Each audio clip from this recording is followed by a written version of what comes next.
నమస్కారం. ప్రేక్షకులందరికీ శుభోదయం. ఈనాటి శుభయోగం శీర్షికన నిర్జల ఏకాదశి సందర్భంగా ఎలాంటి విధి విధానాలు పాటించాలో, తద్వారా ఎలాంటి ప్రయోజనాలు సిద్ధింపజేసుకోవచ్చో పరిశీలిద్దాం. జ్యేష్ఠ మాసంలో శుక్లపక్షంలో వచ్చే ఏకాదశి తిథిని నిర్జల ఏకాదశి అనే పేరుతో పిలుస్తారు. దీనికి నిర్జల ఏకాదశి అనే పేరు ఎందుకు వచ్చిందంటే, పురాణాలలో పంచపాండవులలో ఒకడైన భీముడు ఈ ఏకాదశి రోజు మంచినీళ్లు కూడా స్వీకరించకుండా ఉపవాసం ఉన్నాడు. అందుకే దీన్ని నిర్జల ఏకాదశి అనే పేరుతో పిలుస్తారు. ఎవరైతే నిర్జల ఏకాదశి సందర్భంగా మంచినీళ్లు కూడా స్వీకరించకుండా ఉపవాసం ఉంటారో వాళ్ళకి సంవత్సరంలో వచ్చే 24 ఏకాదశులు ఉపవాసం ఉన్న విశేషమైన ఫలితం కలుగుతుందని స్మృతి కౌస్తుభం చతుర్వర్గ చింతామణి అనే ప్రామాణిక గ్రంథాల్లో చెప్పడం జరిగింది. అయితే మంచినీరు కూడా స్వీకరించకుండా ఉపవాసం ఉండటం సాధ్యం కాని వాళ్ళు దానికి ప్రత్యామ్నాయంగా ఒక నీటి కుండని ఎవరికైనా దానం ఇచ్చినా కూడా నిర్జల ఏకాదశి రోజు ఖచ్చితంగా ఉపవాసం ఉన్న అద్భుతమైన ప్రయోజనాలు సిద్ధింపజేసుకోవచ్చు. కాబట్టి ఈరోజు తప్పనిసరిగా ఇవ్వవలసిన దానం నీటి కుండ దానం. అలాగే నిర్జల ఏకాదశి సందర్భంగా కొన్ని ప్రత్యేకమైన దానాలు ఇస్తే అద్భుతమైన శుభ ఫలితాలు కలుగుతాయి. ఈరోజు పెసరపప్పు కానీ, బియ్యం కానీ, వస్త్రాలు కానీ ఎవరికైనా దానం ఇచ్చిన జాతక దోషాల తీవ్రతను తగ్గింపజేసుకోవచ్చు. గొడుగు కానీ, పాదరక్షలు కానీ ఈరోజు దానం ఇచ్చిన విశేషమైన శుభ ఫలితాలను సిద్ధింపజేసుకోవచ్చు.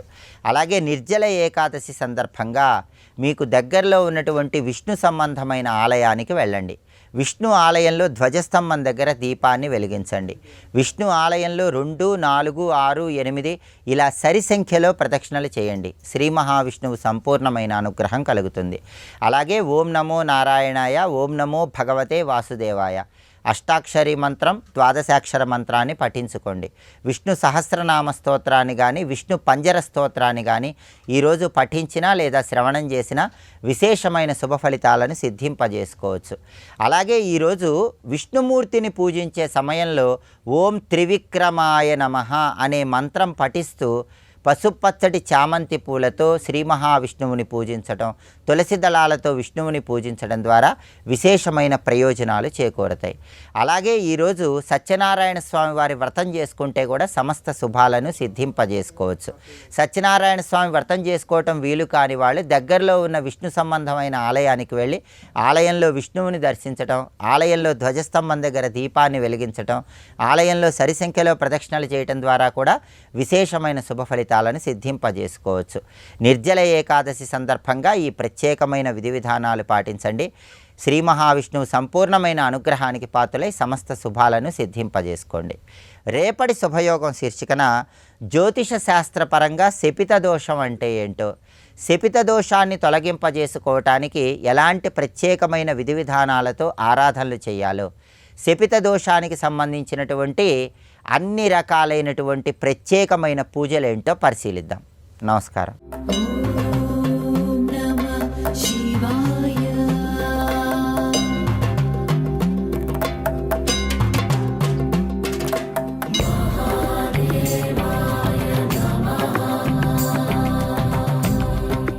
పంచక్రోశములు అన్నానంటే అర్థం ఏమిటి? అంతే అని కాదు, మొదట పంచక్రోశాలుగా విస్తరించింది. తర్వాత చూస్తూ ఉండగానే ఆపాతాళాత్ ఆవికుంఠం అక్కడికి వ్యాపించిపోయింది. ఇది తెలిస్తే ఆపాతాళ నభస్థలాంత భువన బ్రహ్మాండమా విస్ఫుర జ్యోతి స్ఫాటికలింగ మౌళి విలసత్పుణ్యేందువాంతామృతై. ఆ శ్లోకం ఇక్కడ భావన కల్పించారు. ఆ శబ్దం యథాతథంగా ఆపాతాళాత్ ఆవికుంఠం అలా వచ్చింది. అంటే ఎంత ఉంది ఆ లింగం? ఆశ్చర్యమే. భువనంతా వ్యాపించింది. ఇక్కడ ఒక్కటే ఉన్నదంటే ప్రపంచం అంతా లేదని అర్థం. ప్రపంచమంతా ఉంటూనే ప్రపంచానికి అతీతంగా ఉంది. అది రహస్యం. ఇక్కడ సర్వవ్యాపకమై ఉన్నది. అదే పంచక్రోశ విస్తీర్ణంగా ఉన్నది. తత్పూర్వం నాలో అంగుష్ట ప్రమాణంగా ఉన్నది. అలా గోచరించింది. అలా గోచరించిన వెంటనే ఆశ్చర్యం ఏంటంటే అది ఆకారం లేదు, కన్ను ముక్కు చెవులు లేవు, దానికి కేవలం జ్యోతిస్వరూపం. దాని మీద దాని యొక్క ఆకార రూపుడు దాని మీదకి వచ్చి కూర్చున్నాడు. ఇది ఆకారం లేని శివుడు కదా, ఇప్పుడు ఆకారం ఉన్న శివుడు వచ్చాడు దాని మీదకి. ఎలా వచ్చారంటే ఆయన ఎక్కడున్నాడో, ఈ లోకాతీత స్థితిలో ఉంటాడో, ఆ లోకాతీతమైన లోకానికి ఒక పేరుంది, కైలాసాదప్యగాదేవ్య భవాన్యాసహిత ప్రభు. ఎప్పుడైతే పంచక్రోశ విస్తీర్ణమై ఆ జ్యోతి కనబడిందో వెంటనే కైలాసం నుంచి భవానీ సహితుడైన శివుడు వచ్చి ఆ లింగాన్ని చూశాడు. అంటే తన యొక్క లింగస్వరూపాన్ని చూసి దృష్ట్వాలింగం పరానందం జ్యోతి రూపం సునిర్మలం దృష్ట్వా మా ముక్తవా రుద్రః త్వయా సమ్యగిదం కృతం.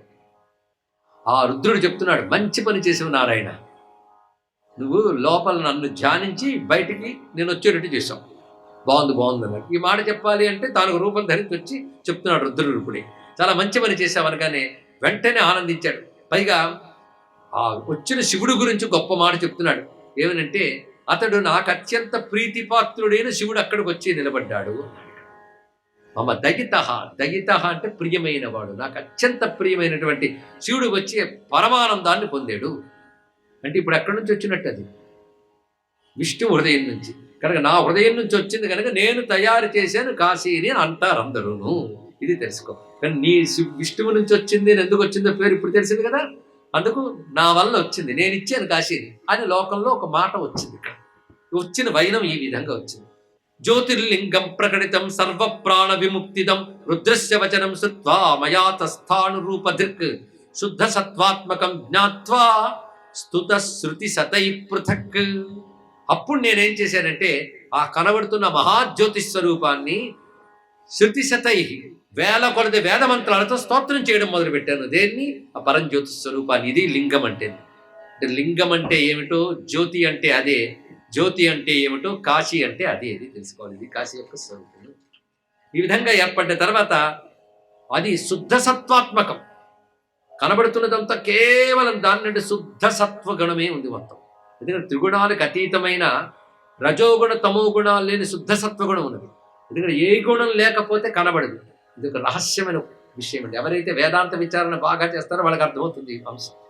ఏ గుణం లేని వస్తువు కనబడదు, గుణంతో ఉన్న వస్తువు మనలాగే ఉంటుంది, కనబడి ప్రయోజనం లేదు, తరింపజేయదు.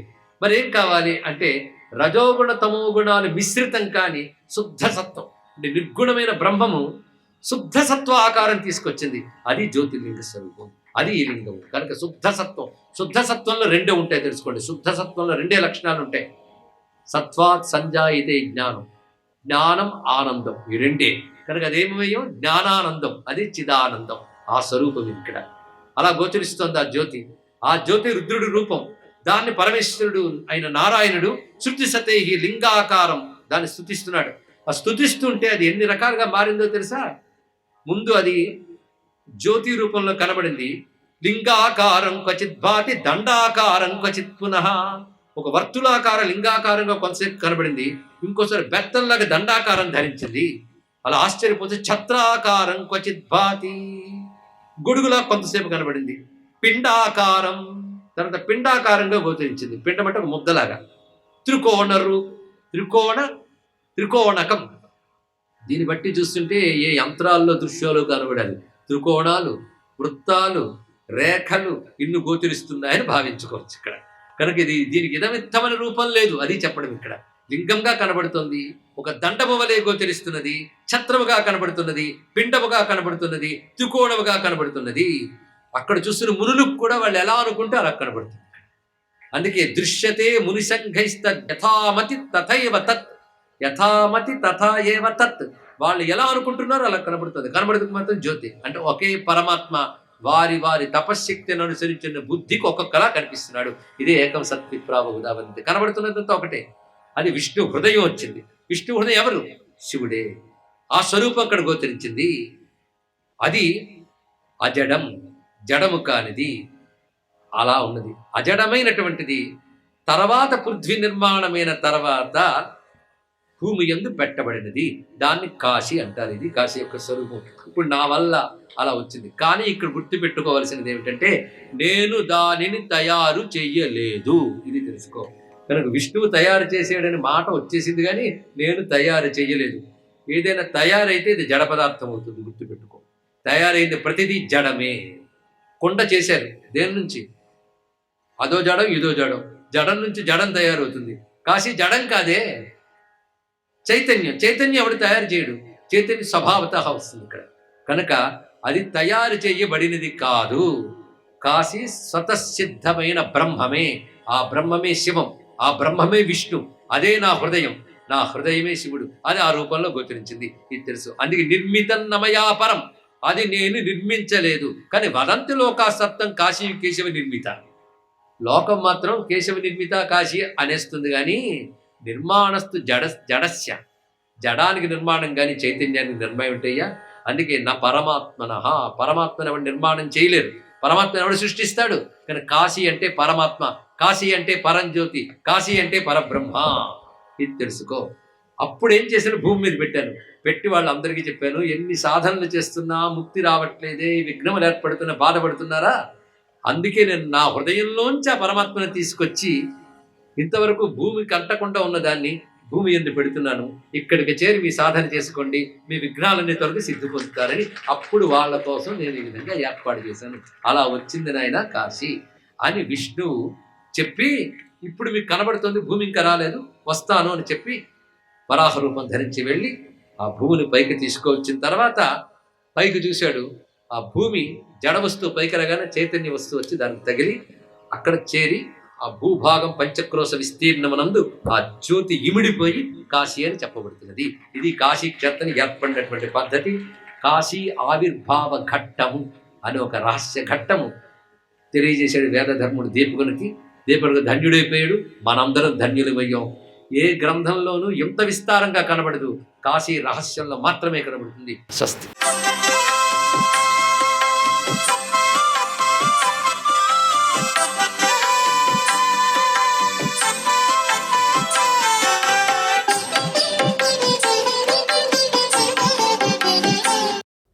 శ్రీ మహాలక్ష్మీ నమః. ఓం నమ శివాయ. ఓం నమో నారాయణాయ. శ్రీమాత్రే నమః. ఏకాదశి పర్వదినం చాలా విశేషవంతమైన ప్రభావాన్ని ఇస్తుంది ప్రతి వాళ్ళకి. ఏకాదశి ఉపవాసం ఉంటే శరీరంలో ఉండేటువంటి వాత పిత్త కఫ దోషాలన్నీ కూడా పటాపంచలైపోతాయి. ఆరోగ్యప్రదమైనటువంటి జీవన విధానానికి ఏకాదశి ఉపవాసం చాలా చక్కగా పనిచేస్తుంది. అంతేకాదు భగవంతుని చేరువుకి, ఆయన వైపు మనసు లగ్నం చేయటానికి కూడా ఉపవాసం చాలా బాగా సహకరిస్తుంది. కాబట్టి ఈరోజు విష్ణుదేవుని యొక్క సంకీర్తన, విష్ణుదేవునికి సంబంధించినటువంటి స్తోత్ర పఠనాలు, విష్ణు సహస్రనామ స్తోత్ర పఠనం అద్వితీయమైన ప్రభావాన్ని మానవాళికి అందిస్తుంది. నేను అంత గొప్పగా విష్ణు సహస్రనామ స్తోత్రం మొత్తం చదవలేను అనుకున్న వాళ్ళు కనీసం శ్రీరామ రామ రామేతి రమే రామే మనోరమే సహస్రనామ తత్తుల్యం రామనామ వరాననే అని చెప్పేసి ఆ ఒక్క శ్లోకాన్ని చదివినా కూడాను విష్ణు సహస్రనామ స్తోత్ర పఠనం చేసిన పుణ్యఫలప్రదం వచ్చి తీరుతుంది. ఈ రోజున పండు ఫలము పేదలకు దానంగా ఇవ్వటం, అలాగే వస్త్రాలు దానం చేయటం, అలాగే అతిథి దేవోభవ అంటూ ఇంటికి వచ్చిన అతిథిని సత్కరించడం, వేదాధ్యయనం వినటం, వేదం నేర్చుకున్న పండితుడిని గౌరవించటం, ఇవన్నీ కూడా ఆచరించిన వ్యక్తి జీవితం పరిపూర్ణవంతమైనటువంటి ఆయుష్ ఆరోగ్య ఐశ్వర్యాలతో తొలదూగడానికి ఆస్కారాన్ని ఇస్తుంది. ఏకాదశి ఉపవాసం నాడు గురువులకు నమస్కారం చేస్తే వాళ్ళు ఆయుష్మాన్ భవ అని ఆశీర్వదిస్తారు. ఏ గురువు అయితే ఆయుష్మాన్ భవ అన్నాడో మనకి పరిపూర్ణమైన ఆయుష్ వచ్చి తీరుతుంది అంతే. ఆ ఏకాదశి మహత్యంలో దాగిన గొప్ప విశేషం. ఏకాదశి నాడు తులసి చెట్టుకు చెంబెడు నీళ్లు పోసి, తులసి చెట్టు దగ్గర విష్ణువుకి సంబంధించినటువంటి శంకు చక్ర ముగ్గు వేసి, ఒక ప్రమిదలో నువ్వుల నూనె పోసి 2 ఒత్తులు వెలిగించి బెల్లం మొక్క నైవేద్యంగా సమర్పించినా చాలు. అద్వితీయమైన పురోభివృద్ధికి నాంది వాక్యం పలుకుతారు సుమా. ఏకాదశి ఉపవాసం నాడు విష్ణుదేవుని యొక్క దివ్య లీలామృత తత్వంతో కూడినటువంటి కథల్ని మీరు పఠనం చేసినా విన్నా కూడాను అద్వితీయమైనటువంటి భావం, నిలకడలేని మనస్సు నిలకడ కావటం, త్రికరణ శుద్ధి కలిగి ఉండటం, ఇవన్నీ కూడా కలిగి తీరుతాయి అని చెప్పేసి శాస్త్రం. సర్వే జనా సుఖినో భవంతు.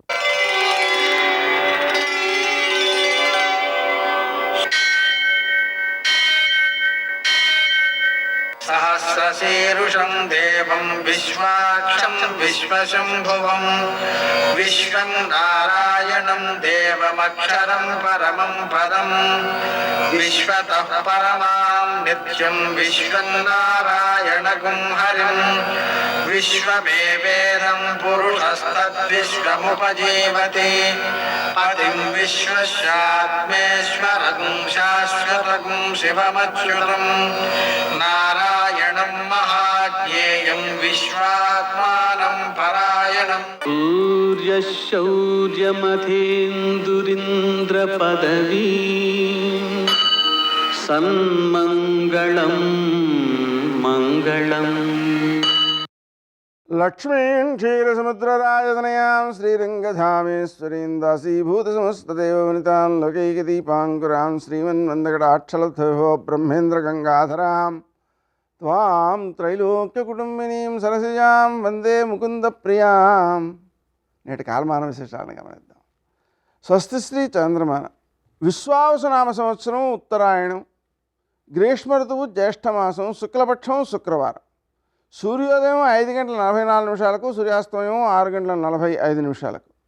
తిథి ఏకాదశి తెల్లవారుజామున 4:47 వరకు, నక్షత్రం హస్త ఉదయం 6:33 వరకు, వర్జం మధ్యాహ్నం 3:35 నుంచి 5:23 వరకు, దుర్ముహూర్తం ఉదయం 8:20 నుంచి 9:12 వరకు, మరల మధ్యాహ్నం 12:41 నుంచి 1:33 వరకు, అమృతకాలం రాత్రి 2:25 నుంచి 4:13 వరకు, రాహుకాలం శుక్రవారం కాబట్టి ఉదయం 10:30 నుంచి 12 గంటల వరకు, అష్టకవర్గ రీత్యా శుభప్రదమైన సమయం ఉదయం 9:30. నేటి విశేషం శుక్రవారం నిర్జల ఏకాదశి, అలాగే గణపతి సచ్చిదానంద స్వామి వారి జన్మదినోత్సవం. స్వామివారికి శిరస్సు వంచి మనమంతా నమస్కరిద్దాం. వారి యొక్క అనుగ్రహంతో ఆస్తిక బృందాలు ధర్మ మార్గంలో పయనిస్తూ ఉన్నాయి. ఈరోజు నిర్జల ఏకాదశి కావడం వల్ల నీరు కూడా తీసుకోకుండా ఉపవాసం ఉంటారు సన్యాసులు, అలాగే పిల్లలు లేని గృహస్థులు, అంటే ఇంక సంతానం కలగదు అని నిశ్చయం జరిగిన తర్వాత వాళ్ళు కూడా ఉండొచ్చు. కానీ సంతానం కలగబోయేవాళ్ళు కానీ సంతానం ఉన్నవాళ్ళు కానీ నీళ్లు లేకుండా ఉపవాసం ఉండకూడదు. అదేవిధంగా ఫలహారం కూడా తీసుకోవడమే మంచిది. ఉపవాసం చేయడంలో ఫలహారం కూడా చేయడమే మంచిది. ఒకసారే చేయాలి. రాత్రి జాగారం ఉండడం, రోజంతా భగవత్స్మరణ చేయడం ద్వారా ఆ ఏకాదశి సత్ఫలితాలను అందజేస్తుంది. దానికి తోడు ముఖ్యంగా శుక్రవారం కాబట్టి లక్ష్మీనారాయణలకు పూజ చేసుకోవడం, లక్ష్మీ హృదయం పారాయణ చేసుకోవడం, కనకధారాస్తవం 3 సార్లు పారాయణ చేసుకోవడం, లక్ష్మీ అష్టోత్తర శతనామ స్తోత్రాన్ని 108 సార్లు పారాయణ చేయడం లక్ష్మీదేవి యొక్క అనుగ్రహానికి కారణమవుతూ ఉంటాయి. వారికి అనుభవయోగ్యమైన సంపద పెరుగుతుంది. అతి ముఖ్యమైన విశేషం ఏంటంటే వ్యతిపాత ఈరోజు ఉదయం 10:12 వరకు ఉంది.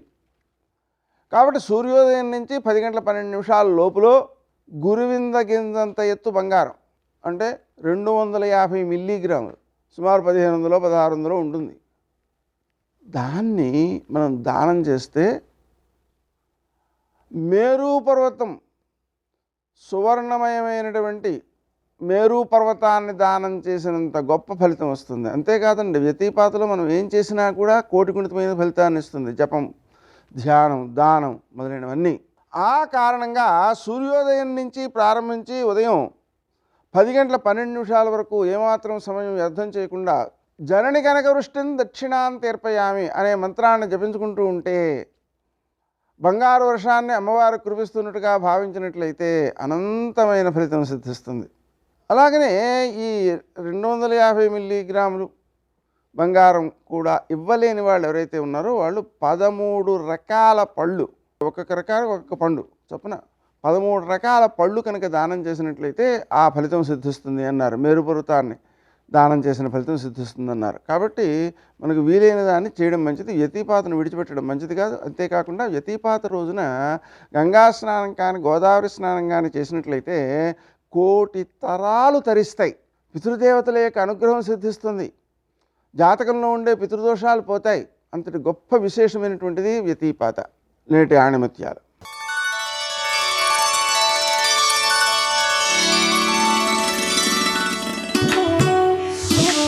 అలవాట్లు సరిగా లేకుంటే ఎంతటి ఐశ్వర్యవంతుడైనా బికారిగా మారుతాడు.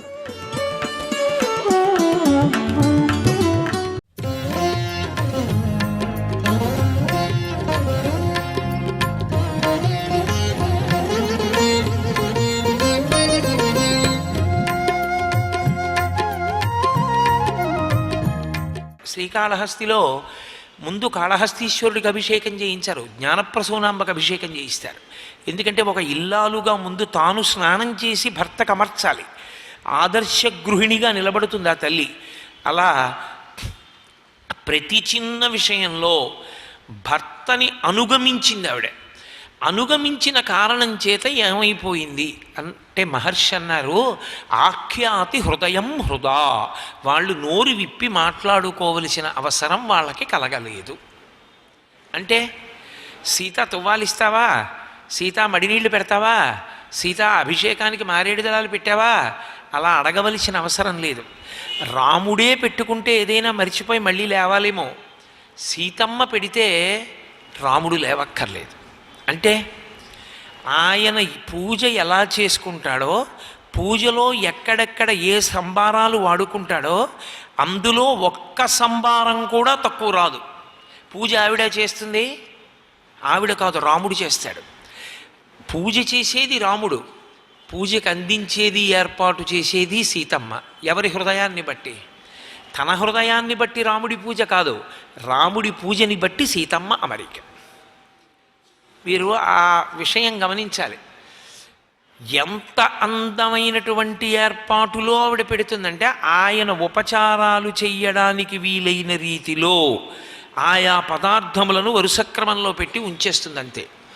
అంటే రాముడు ఇప్పుడు ఈ అవసరంలో ఉంటాడు, ఆయన సీత అని పిలవక్కర్లేదు, ఆయన ఈ అవసరంలో ఉంటాడు ఆవిడ తెలుసుకుంటుంది. ఆవిడ అమర్చేస్తుంది దాన్ని. ఆయన ఇప్పుడు స్నానానికి పెడతారు, ఆవిడ పంచెల చాపు అవి అక్కడ పెట్టేస్తుంది. రాముడు స్నానానికి పెడతాడు, ఆమె పావుగంట ముందే రాముడి స్నానానికి అక్కడ ఏర్పాట్లు అన్నీ ఉన్నాయో లేవో చూసేస్తుంది. సీత ఇక్కడ అనవలసిన అవసరం ఉండదు. ఒకవేళ అన్నీ ఆవిడ అమర్చిన, అంటే నేను లౌకికమైన ఉదాహరణకి చెప్తున్నాను, వాల్మీకి రామాయణంలో ఉంది అని కాదు, వాల్మీకి హృదయాన్ని ఆవిష్కరించే ప్రయత్నం చేస్తున్నాను. అన్నీ అక్కడే ఉన్నా రాముడే చూసుకోలేదనుకోండి, సీత అన్నాడు అనుకోండి, పంచల్ చాప ఆ పక్కనే ఉంది అంటుంది ఆవిడ. వాక్యం పూర్తి చేశాడా? పంచల్ చాప ఎక్కడుంది అని అడిగాడా? స్నానం చేసి వచ్చిన ఇంత సమయం తర్వాత సీత అన్నాడంటే పంచల్ చాప కనపడలేదన్నమాట. ఆయనకి ఏదో వెతుక్కుంటున్నాడు. ఖచ్చితంగా దాని గురించి కాదోయ్ అని ఆయన అన్న సందర్భం ఉండదు. ఆయన ఎప్పుడు సీత అన్న పాలు అక్కడే పెట్టాను అనగలదు. అంటే ఆయన అవసరాన్ని ముందు గమనించి పెడుతుంది. రాముడు కూడా అలా అయోమయంగా అక్కడే ఉన్నా మళ్ళీ సీత సీత అంటూ ఉండడు.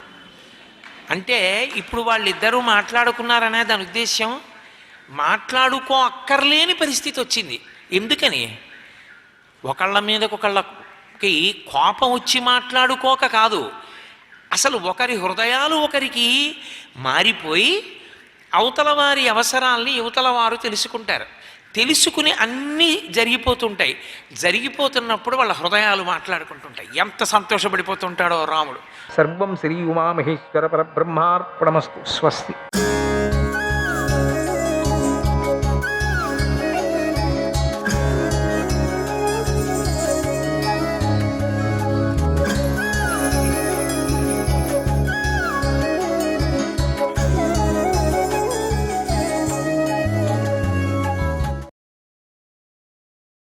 ఎక్కడైనా ఊర్లు తిరిగి మన ఊరికి వచ్చి మన బాడిగింట్లో మనం హాయిగా తలదాచుకుంటే ఎంతో బాగుంటుంది.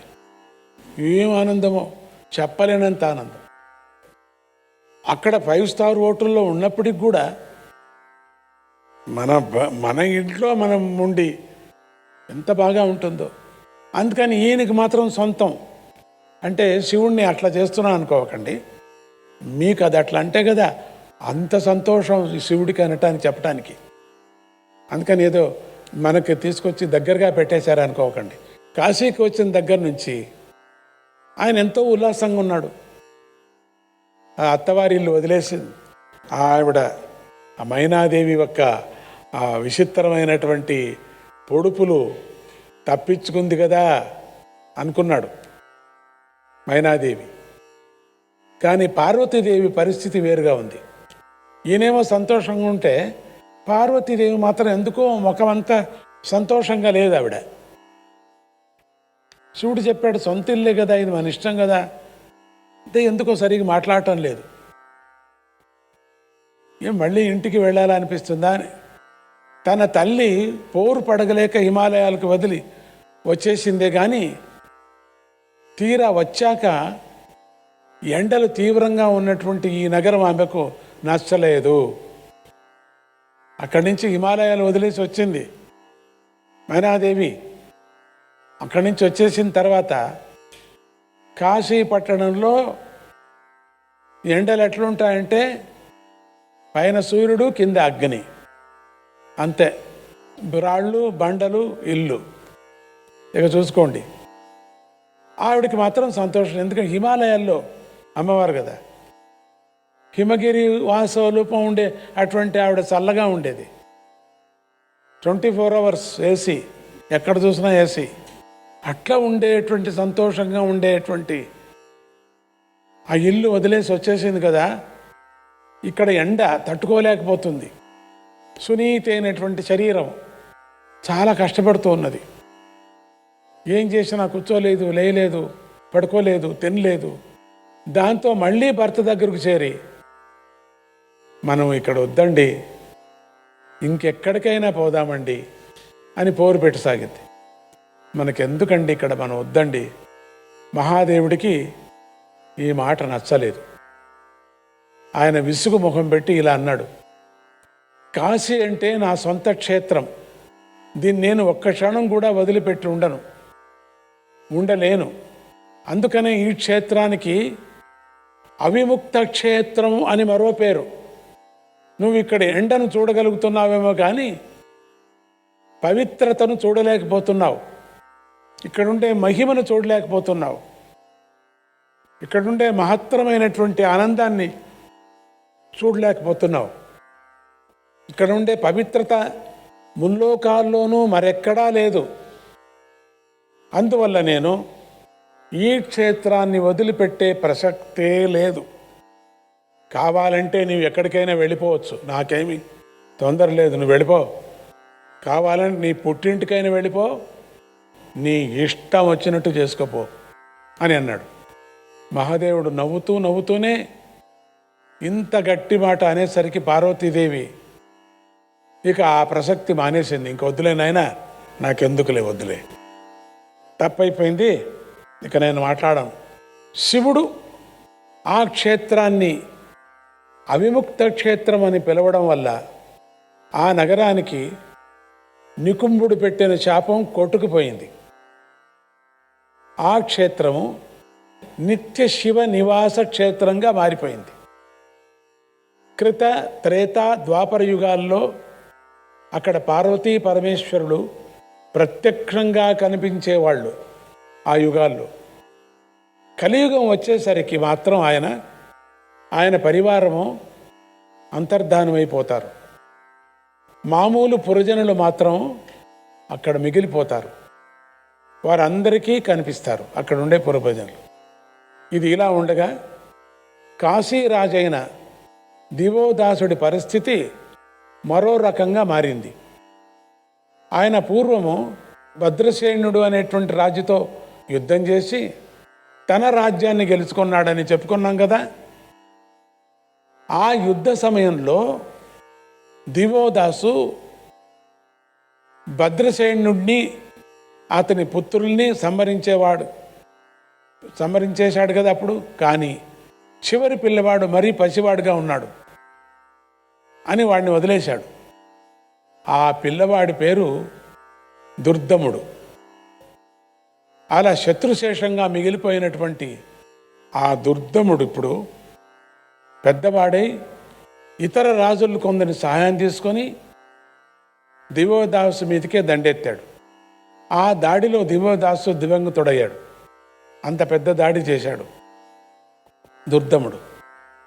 తన తండ్రి రాజ్యాన్ని మళ్ళీ సంపాదించుకోగలిగాడు.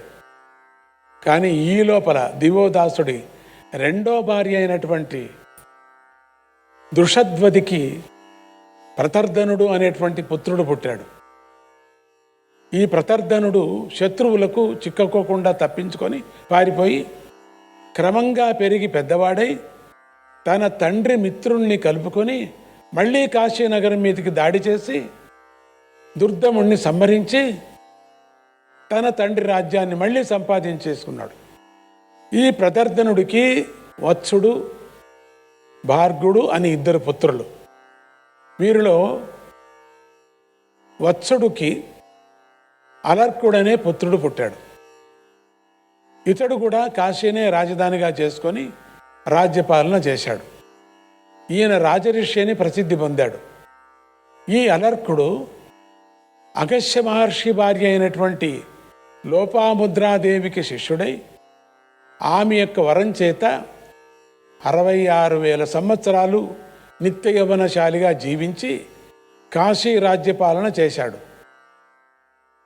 మహాదేవుడి యొక్క అనుగ్రహం చేత కాశీ నగరానికి నికుంభుడు పెట్టిన శాపం తీరిపోగా ఆ సమయానికి కాశీరాజుగా ఉన్నటువంటి అలర్కుడు ఆ నగరాన్ని మళ్ళీ వృద్ధి చేశాడు.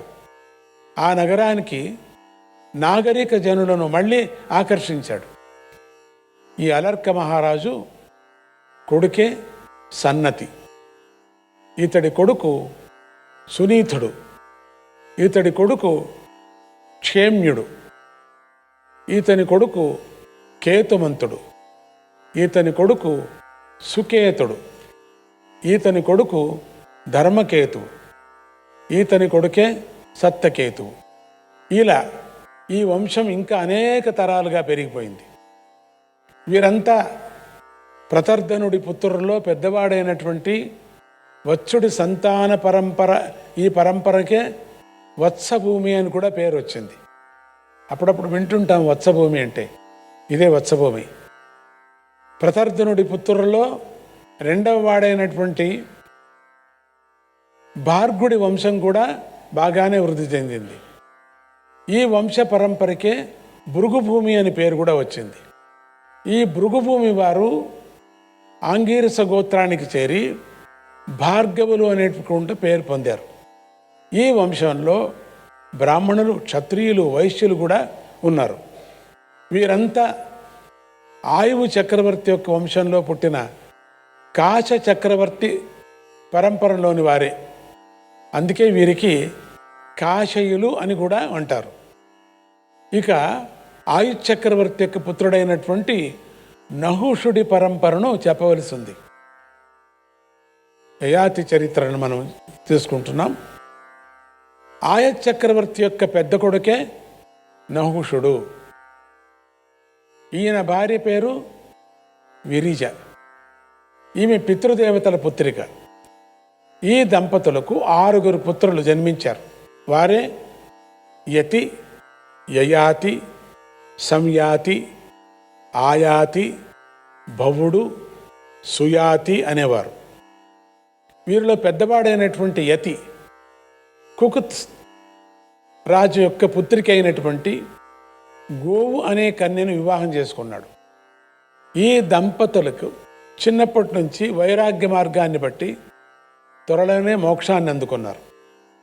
ఇక నహుష పుత్రుల్లో రెండో వాడు యయాతి. ఈతనికి 2 భార్యలు. శుక్రాచార్యుడి పుత్రిక దేవయాని.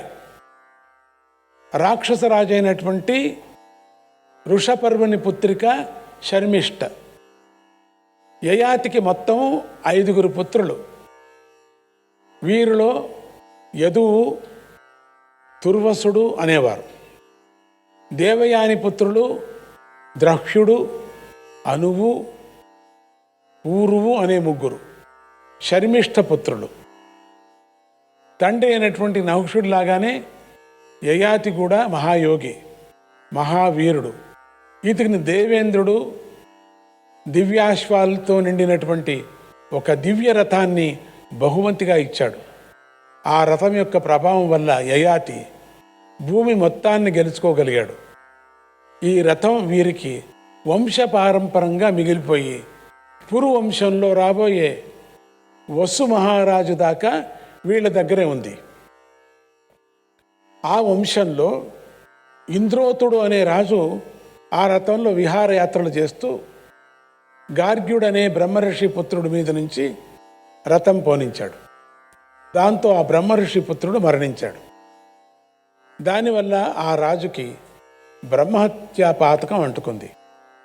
ఆ పాప ప్రభావం వల్ల ఇంద్రోతుడు అనే రాజు నుంచి ఇనుప కంపు కొట్టసాగింది.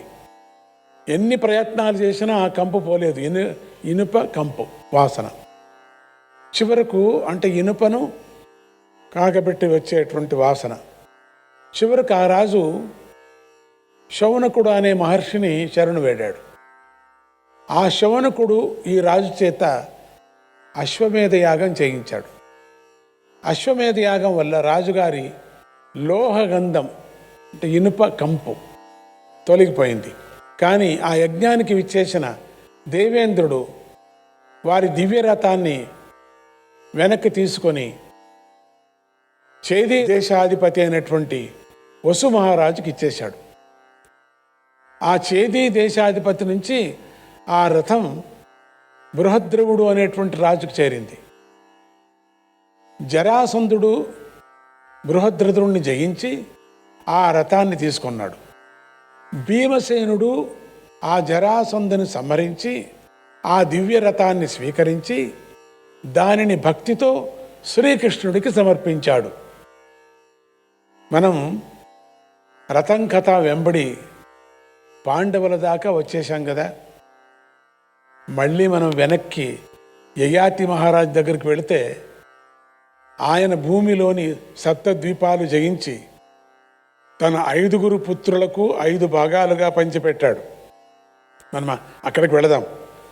ఇప్పుడు కృష్ణుడి దగ్గరికి వద్దు, ఇప్పుడే దండిగా ఉంది ఇంకా.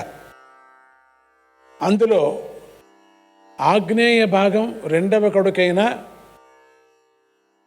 తుర్వసువుకి వెళ్ళింది. పశ్చిమ భాగం 3వ కొడుకైనటువంటి ద్రుమ్ముడికి వెళ్ళింది.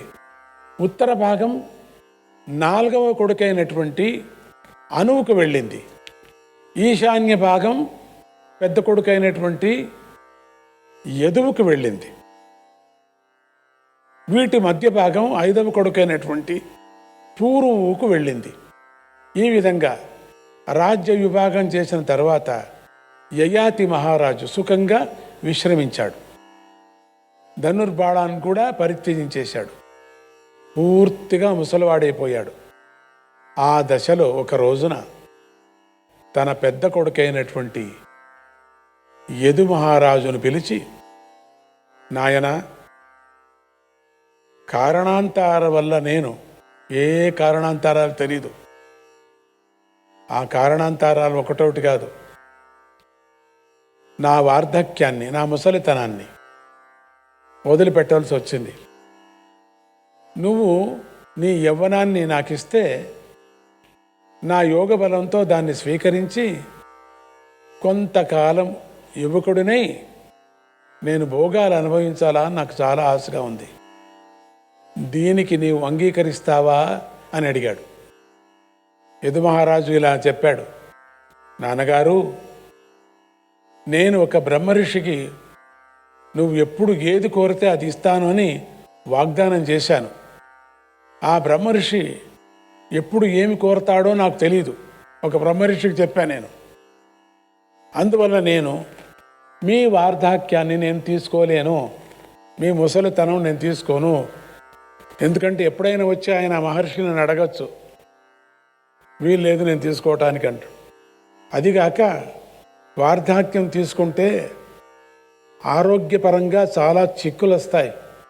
మీకు నేను పెద్ద పుత్రుణ్ణే కానీ ప్రియపుత్రుణ్ణి కాను.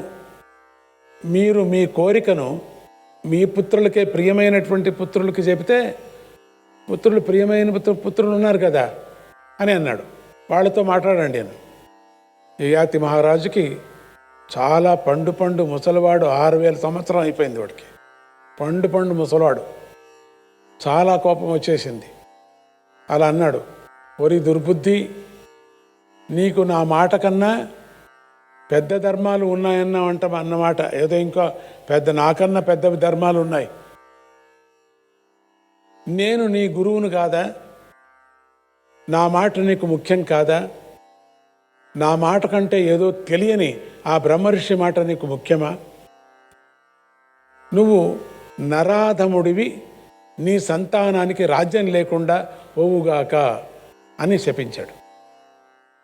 ఈ విధంగా పెద్ద కొడుకైనటువంటి యదుమహారాజును శపించిన యయాతి తర్వాతి పుత్రులైనటువంటి తుర్యసువును, దృహ్యుని